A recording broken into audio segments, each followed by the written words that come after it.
Bueno, pues innovación, proyección y una continuidad de todo el legado que se nos está dejando de toda la gente que viene de estos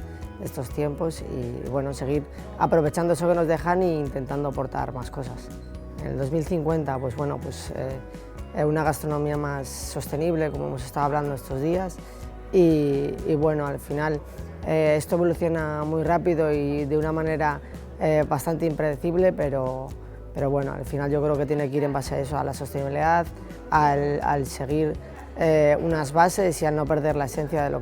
que somos. Al final la gastronomía yo creo que es un poco parte de nuestra cultura y hablar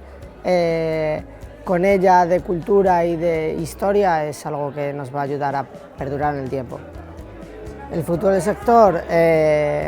formación.